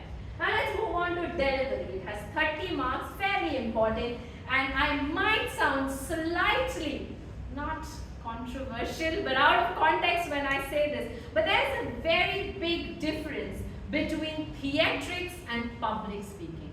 And let's not forget that, because at Toastmasters we are public speakers. We are not here to do drama. We are here to tell stories. And that's a big difference. Something that you might think that, oh, but everybody, it's a common question. A lot of people do a lot of enactments and a lot of body language and a lot of loud voices and they win. So why are you saying this? Just watch the WCPS of the last several years. You will not find such things. So if your aim is, I'm going to be the world champion of public speaker, of course have body language, of course have gestures, of course have imaginative words, but you got to know where to draw the line. You don't want to do it to such an extent that it sounds loud, sounds dramatic. It sounds like you're doing a play and not a speech, and there's a difference. So what is important in delivery is firstly your appearance, and this is not what you wore. You can wear whatever you think is presentable, whatever you think makes you feel confident, whatever you think you're comfortable in. You can wear whatever. It's how you do it when you come on stage. When you walk onto the stage, irrespective of whether you're nervous, your nerves are cracking, you're really not sure, make sure you come in and stand tall, confident and proud. If not for anything, for the simple fact that you made that attempt to come and contest. That's enough. That should give you enough reason to feel so proud of yourself. So you're going to come in positive, with a positive body language, with a smile that you wear proudly, so that automatically your audience go, that's somebody I want to listen to. Let's see what he or she brings, right? So that's the appearance. The first part, which is appearance. Body language, something that complements your speech and helps the audience imagine what you are saying. These are the two things. Doing gestures for every word that comes out of your mouth might be a tad bit overkill. You need not show every word as a gesture. Some things the audience can follow. But obviously gestures that make a difference, that really help move the audience, that helps them understand, oh okay, this is what the scene looked like. Correct. Have those, right? And speaking area, right, it's a slightly technical part. So there is a speaking area that is defined in an international speech contest. Please do not go out of it because that might disqualify you. And make the best use of it by maybe placing different parts of your story in different parts of the stage, different characters of your story at different spaces on the stage. That's your way of using the speaking area. Coming to voice. What a gift we have as human beings, the power of our voice. Imagine what it would look like if we didn't have voice. We're all Toastmasters because our voice has some power. And you've got to make the best use of it in your international speech contest. How many of you remember listening to lullabies as a kid? You know, moms and grandmoms and whoever was the best singer in your family. Right. If you think of a lullaby, can you imagine a lullaby being like a rock song? Does it correlate? No, right? A lullaby is supposed to put you to sleep. But what's the difference? The difference is the tone in which the lullaby is sang. It's soft, it's soothing, it puts you to sleep. For how many of you are music lovers in this room? Some form of music, whatever your form is, you can keep that to yourself. Call me if there's a nice concert. But if you think of the music genre you love, whatever be it, can you think of why you like it? It's because of how the singer sings it. And that's the power of the voice. The voice is the one that gathers our attention, that helps us imagine, that helps us relate.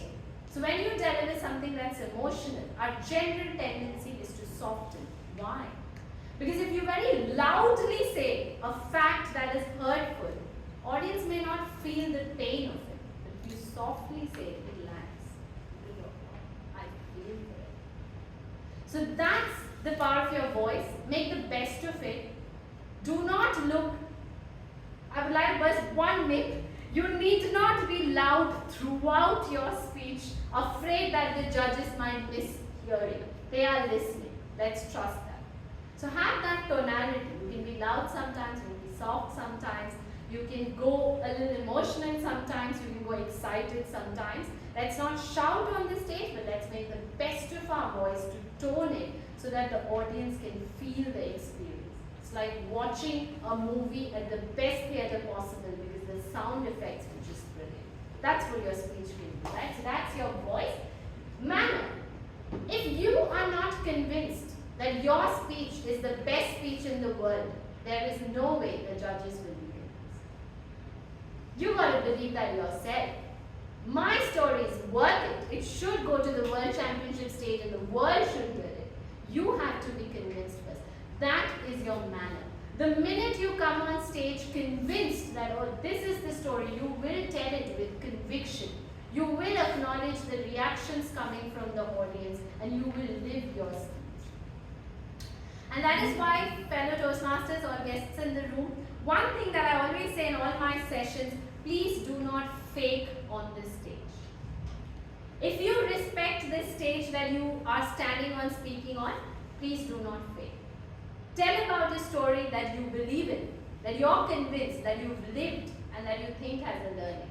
For example, if you hate waking up in the morning and you do a speech on how waking up at 5 a.m. sorts you, my God, you're not convinced yourself, there's no way I in the audience will be.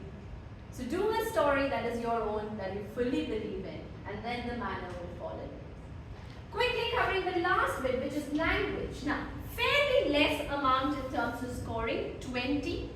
But you know, if you've ever seen judges scoring, if you've been a judge yourself, you would know that the difference between the first place and the second place is sometimes 1 mark. 1 mark will make it or break it. Imagine you are competing with someone who you and that person have the same scoring in content, same scoring in delivery, and that person got 8 on correctness and you got 7. That's what will make you lose the IS. And that is why in the beginning I said, we've got to make the most out of all the possible scoring on this ballot. Our aim should be nothing short of 100. Prepare a speech which when delivered, you are convinced I will get 100 out of 100 on that judge's ballot and nobody can stop me. If you're convinced, that is when you know you're going to win IS. So that is why in the last bit, appropriateness, very, very important. We talk about things like similes, metaphors, triads, and nomads, brilliant vocabulary, all are great. But they may not be so great if you forced it. So do not force the language of your speech. I heard Sir Grammarian tell today that the language was easy to comprehend, and that is exactly what is needed for an international speech contest. Let's be mindful of the fact that our judges come from different backgrounds in an international forum, different ethnicity, different countries, different regions. So you want to keep a language so simple that every judge can follow. Nobody is confused. Nobody should think, oh, that's Gen Z lingo that I don't understand, right? I don't know if there are any Gen Zs in the room. But yeah, you don't want to use such language that's hard to follow. Of course, you want to use good language complementary to your speech. What does that mean? Let's say you are describing rain in your speech. Let's say it's a speech where you're talking about rain. Instead of just saying it was raining, you can always use things like the pitter-patter sound of the raindrops. Everybody understands. It builds a beautiful image in people's head. They can imagine the rain falling. That's great. Let's not kill it with a language that is so hard to follow that people are going, oh, was she talking about rain or something else? That's not what you want to do. Of course, have great language, something that's soothing to the ear. All the music lovers in the room, I'm sure other than just the music, you also appreciate the lyrics that the song has. That kind of makes you feel, oh, I love it because it has great lyrics. Same with your speech. You want to say, I love the speech, the word choice was so good. But you don't want to say the lyrics were so difficult, I don't know what that song even meant.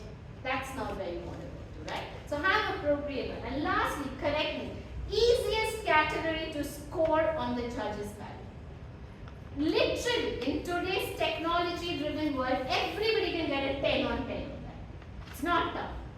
Because the only thing you have to do is write your speech and then either bounce it past someone who's very good with grammar or just use some tool. Just use a tool that will correct all the grammar for you. What you have to be mindful is, while correcting the grammar, it should not take away the essence of your speech. That's important. Because in a prepared speech, sometimes we don't use full conjunctions. Might kill it. Sometimes using sentences that are short is really what makes our speech a speech. For example, I was talking to somebody who was going to deliver an ISC speech, and that person's story was a little bit about a lot of things and then talking about how that person lost his grandma. And the speech had a line saying, my grandmom was like this, like this, like this. And the line said, and we lost her shortly. And that was not landing. The person changed it and then said, my grandmom was like this, like this, like this. Full stop. We lost her shortly. Just removing that and out of that particular sentence made it so much more beautiful. So that's something you have to be mindful of when you're doing your grammar checks, right? So make sure you've got that right. Pronunciations, very important. Very important. There's a huge difference between accent and pronunciation. Please don't mix the both. Your accent is your accent. You should be loud and proud about it. But if you're not pronouncing a word correctly, you can always look it up, see what's the right pronunciation and go with that. That is important. But that doesn't mean you have to become a Britisher overnight. Not necessarily at all. We are Indians and absolutely proud Indians. Be proud of the accent you have. Don't fake it because you won't be able to carry it for 7 minutes and that will be a disaster. So have the right accent, but look up how to pronounce the word right. And of course, word selection, I think I've spoken enough. Use something that's easy to comprehend, that people can follow, and yet is descriptive enough to help them imagine your story, your scenario. So that's a little bit about the judges' ballot. When you sit down to write that speech that's going to help you win ISC, my rule of thumb is a personal experience, no right or wrong. I usually write down my story as is.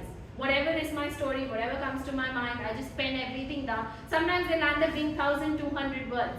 And even with my Rajdhani-like pace, I can still not cover 1,200 words, right? So then first I write down so that my entire story is right there. And then I sit over it, I chisel it, try to see what's my central message. What is it that I want to tell the audience? And then remove things that probably are not tying back to the message, join some sentences, make them shorter, see where I can replace some words, where I can bring about some more emotion, some more feeling. That's how the content gets ready. Then comes the delivery. Easiest way to do delivery is, before you start delivering your speech, it's your story, it's your true story. So take 5 seconds, close your eyes, try to recall the day when this incident actually happened. Whichever incident, if there are 2 incidents in your story, both. Recall how you actually felt and lived through that incident and deliver it with that same emotion. And that should sort it. Right? Okay, so that's a little bit about your ISC ballot. It is not so difficult, but sometimes while preparing for speeches, we forget the different categories. That's something we got to avoid. So write your speech, prepare your delivery, but then look at the judge's ballot and see, am I meeting all the criteria? Am I going to score a full mark in each of the criteria? If you feel there's a criteria that isn't going to score me well, you got to do some more work. You got to do some fixing and then go from there. I know my yellow card was up from our timer, although he's presented his report, so I have a little bit of a leeway. But still, my yellow card was up. So I'm going to give a pause and ask, are there any questions for me? Yes. Okay, one more. So you go first. What's your name, please? My name is Gangadhar. Gangadhar. Hello. I've been doing a lot of judging, not participating, but I noticed that the speaking order many a times distorts the judges' markings. Because that's one thing I always put them in. Let's say 10 people speaking, and then you start off somewhere, and then you find that somebody else is better, and then you start getting confused, you start getting distorted, and you forget what is the first speech and how does it go. So that plays a very important role in the speaking order. Yes, indeed. You have to see the facial expression of the person who gets 1 in the speaking order in ISC. And person's like, my God, my order's already ruined my chances of winning. But I have seen contests where even the first speaker in a speech contest of 10 amazing speakers emerges as the winner. So absolutely possible. The speaking order is not in our control, so that's not worry. But sir, your question's very relevant. It does distort because the human brain is always comparing. Irrespective of the criteria that are there on the ballot, and it's fine to switch it off, so don't worry, we've seen enough of the ballot. If I can get some light or whatever, I can see. Yeah, this is not required anymore. Thank you so much. Right. Oh wow, you all look so bright suddenly. No, you're actually bright people. Right, okay, so yes, it does because we are constantly comparing. We go a little bit like, oh, this person delivered, but then I think we won. That's how we think, and then we finish. Now what, and that is natural. That happens. So that is why, two things. For the judges in the room, who are going to be future judges, this is what I usually do, right? I put this scoring based on my understanding of what the speech was, and I fold that over. And I don't look at the previous contestant's score when I'm scoring the next contestant. Now that doesn't mean that I get it right and I'm not comparing. That's not what it is. But what I'm really doing through that process is I'm just scoring everybody based on what they deliver, which also results in sometimes me having a tie at the end. I have two people who have scored the same. And that's when I do my final evaluation. Okay, now we're doing these two speeches, what really stood out? But while scoring, look at everybody as an individual and score them against the criteria. If you ever become a part of judging the quarterfinals or the semi-finals, there's some amazing trainings that Toastmasters International provides. And this is one of the key things that they say, that don't look at the previous person's score while scoring the next person. So for all judges, score them independently. For all the contestants, this may not sound the most realistic, but this is my only finding. If you think that you want to be the international speech contest winner, irrespective of where you stand in the speaking order, you've got to be way better than the rest. That's the only thing.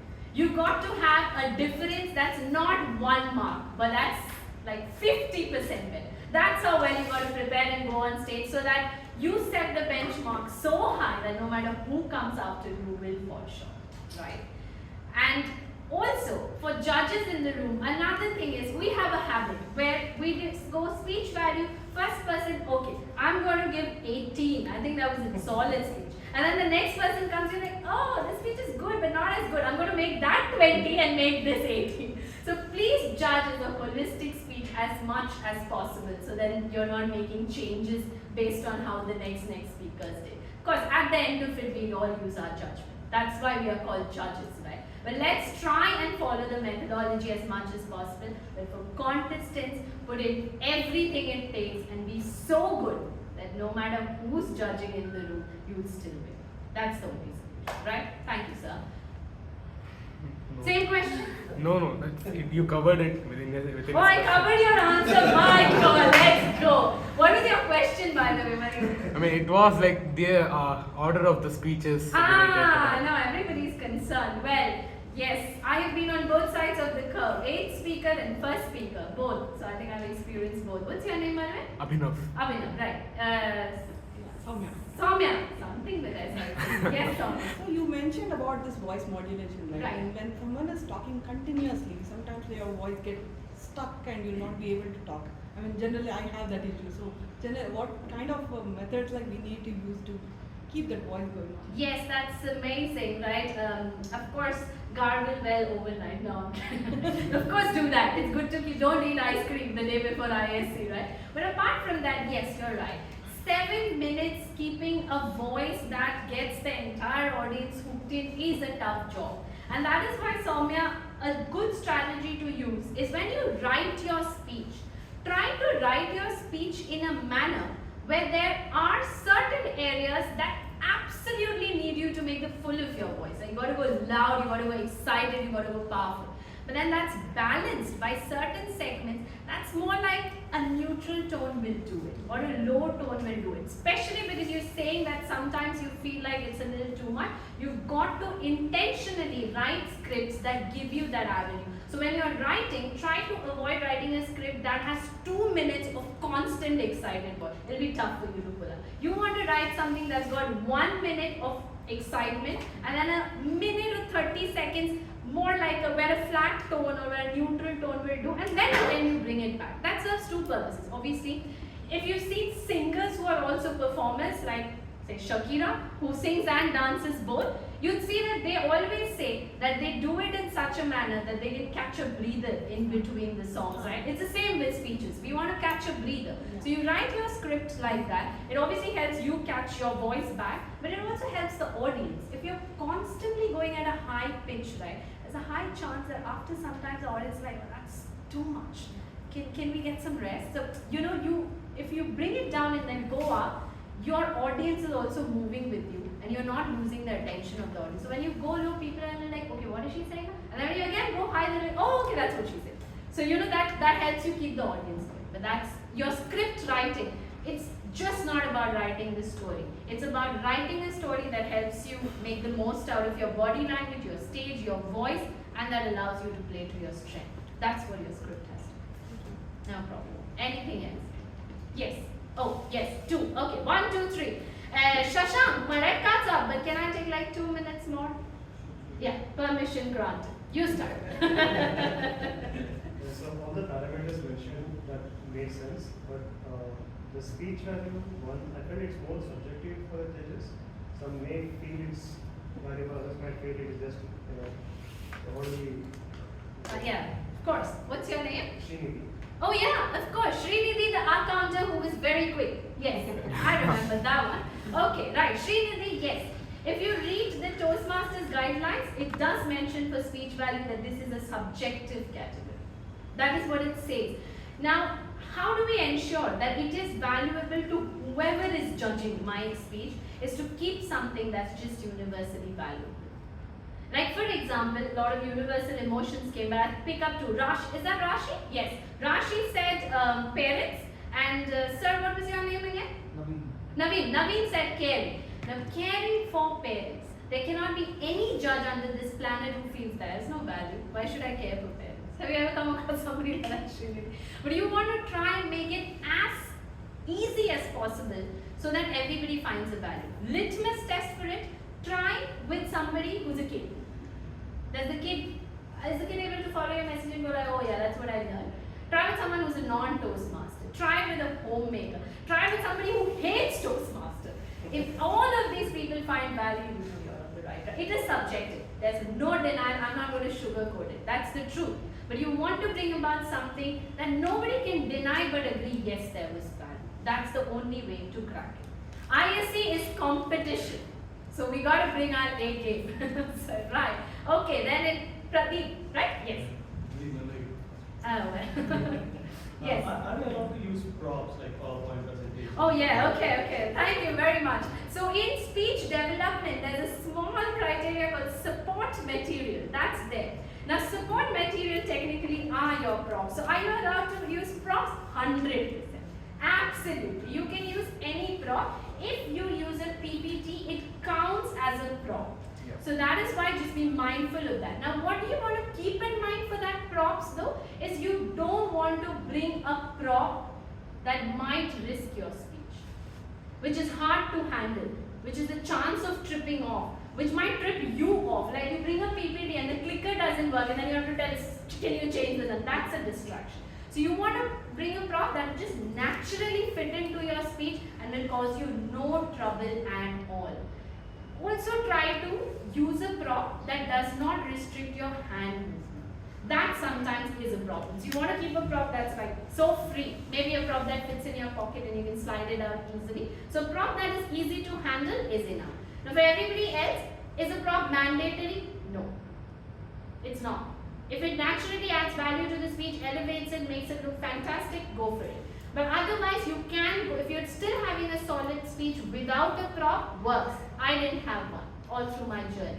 But I had some fellow contestants who I thought was so good with their props. Their props were amazing. So both works. Use something that's organically fitting. And also remember when we say support material, it's not just prop, but it's also stories that support the final core message that you're delivering. Both gets assessed under the support material.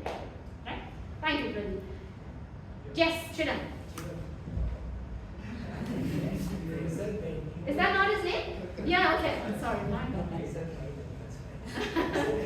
is not the purpose of ISC, right? Humor is, yeah, okay. Thank you, yes. But like there are like persuasive inspiration in this kind of category. In that entertainment category is not to touch upon. No, not at all. Thank you, Chidan, for bringing that up. What I meant is, if you were doing an absolute humorous speech where people are just laughing and laughing throughout the speech, but when you finish there was no message, nothing to take away, it was just entertainment, that doesn't fall in the category of ISC because then it defeats the main purpose there, which is purpose. Purpose is a judge's criteria. And another thing, humor is important. It's absolutely essential. But you know what humor is essential? It's very simple. Humor is essential because when somebody laughs, so what's your name? Murli. So let's say Murli here, you deliver something, he laughs. Now he's at ease. He's a little comfortable because you cracked the joke. Then you deliver a real important message, which is either sad or very tough to take. He'll take it. Humor puts us at ease to receive anything that's coming our way after that. So that way humor is good, but it cannot be just a humorous speech without any purpose, without any message, and without any takeaway. That's the small catch. So you've got to balance it. Have it sprinkled at different parts, especially before you're going to deliver a hard message or something you need audience to pay attention. The humor will settle them. So that's how we go about it. Okay. So I have a challenge. Oh, you have a chat for me? So, yeah, I have a challenge. It's not a push-up, right? So I have a challenge. The problem Yes. is we have contest 3 weeks Yes, from now, yes. and I am the contest chair. All right. Problem is, after listening to your speak, I don't want to be the contest. Okay, all right. Thank God. So yeah, it was just a compliment. Oh, thank you. That's my time. What's your name? I'm Vijay. Vivek, right, okay, yes. I was just thinking, we have a club contest on Sunday and I'm the contest chair and I'm like, what did I just do? But Vivek, of course, look, ISC, again, it's a myth that I'm not ready for ISC. We are all ready for ISC. It's not so tough. We've all spent a few years on this planet, irrespective of which generation you come from, and then we all have a story. We all have a story that the world deserves to hear, a story that's your own. And if you've strategically planned your speech, gone through some nice mentoring, bounced it past a few people, you're good, right? Okay, I'm very, very mindful that I'm quite over time. I will be around in case anybody wants to discuss anything. But I first must just acknowledge that, my God, what an amazing crowd for a Friday evening. Y'all didn't scare me at all, I'm sorry. But thank you, Bangalore Toastmasters Club. I look forward to seeing your ISC speeches and all the wonders that you do. I am not on any social media platform, but if you ever wanted to connect, I have an active WhatsApp. You can always drop me a message. My number is with Shashank. I'll be more than happy to respond. Wishing you all the very best, do the best, and like I said, whenever you walk into a contest, walk in thinking, I'm going to win it. And that's how you're going to do it. Thank you, and back to you.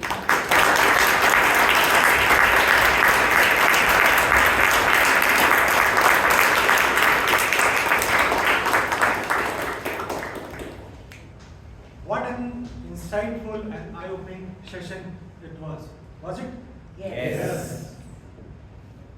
Thank you, TTM Arundhuti, for giving us time, for explaining, for cracking the code, contest code for us, and definitely show each one of us has taken some practical takeaways, and we are going to go home and apply that to win the next contest. Not only that, we are going to win, we are going to be a better speaker from now on.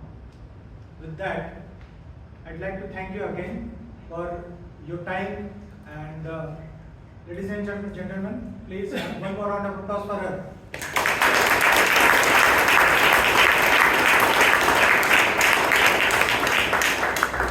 With that, now we are in the final segment, final part of the meeting. And before that, I'd like to thank you for the executive committee for giving me the chance to host today's meeting. A big thank you to all the speakers, role takers, guests, and each one of you for making this meeting such a memorable one. And the last part, I will hand over the stage to our presiding officer. Please welcome Toastmaster Srinivas on the stage.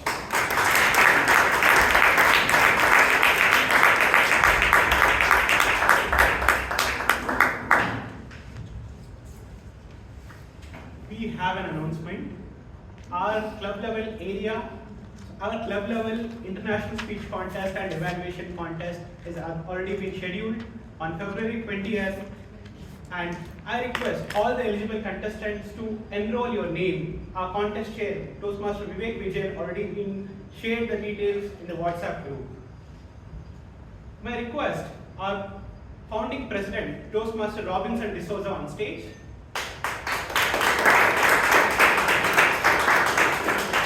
I request our own division director, Toastmaster Shashank Bhatt, on stage.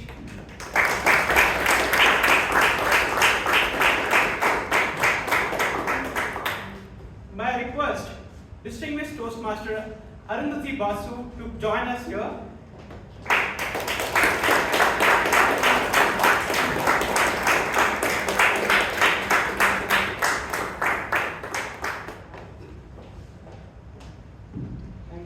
small token of gratitude for our education session on international speech contest, cracking the code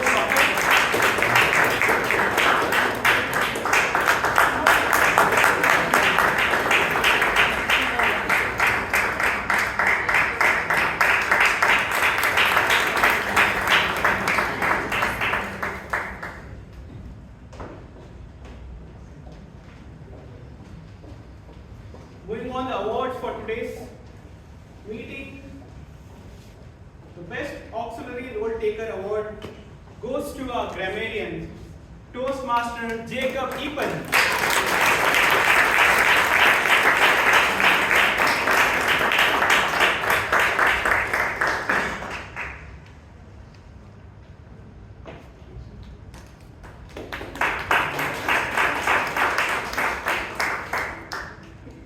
The Best Role Taker Award goes to Toastmaster Arana.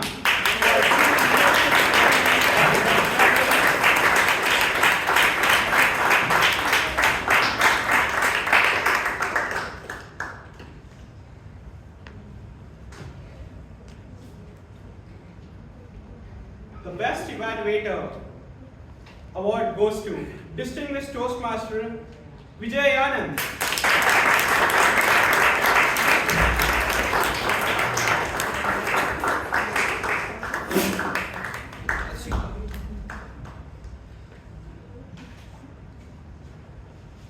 And the Best Speaker Award goes to the person who talk about aunties and bedbugs, Toastmaster Bhavana S.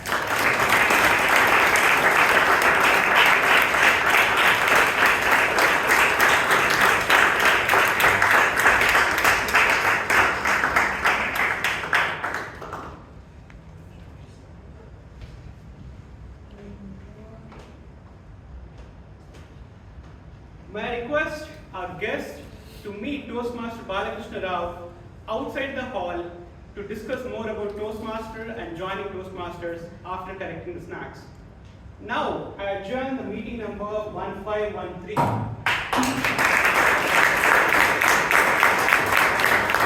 I request all the winners, and immediately after that, may I request all the guests and the members to join us on stage for the group picture.